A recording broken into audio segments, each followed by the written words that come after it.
We'll guide you through how to make Lightroom catalog. Quick disclaimer, you need to follow this step-by-step guide carefully, because skipping a single step will affect your final result.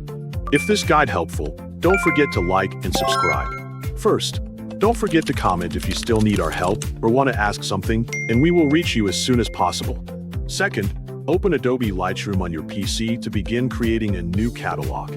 Once Lightroom is launched, click the File menu located at the top of the application. After the menu appears, select New Catalog to start creating a new catalog file. A new window will open where you can configure the catalog settings. Enter the catalog name in the provided field and choose a name that helps you identify the catalog easily. After entering the catalog name, choose the location where you want to save the catalog on your computer.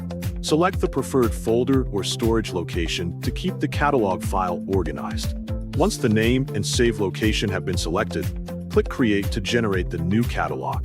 Lightroom will begin creating the catalog based on the settings you provided. Wait for Lightroom to finish creating the new catalog and allow the application to complete the process. After the new catalog has been created, import the photos you want to manage into the new catalog.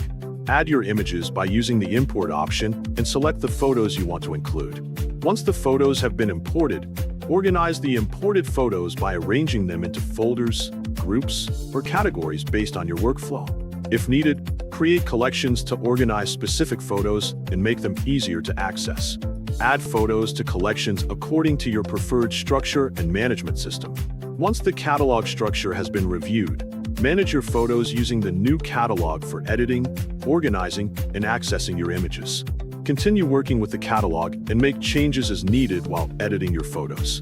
After completing the required adjustments, save the catalog changes to keep all updates stored correctly. When you have finished working, close Lightroom to complete the session.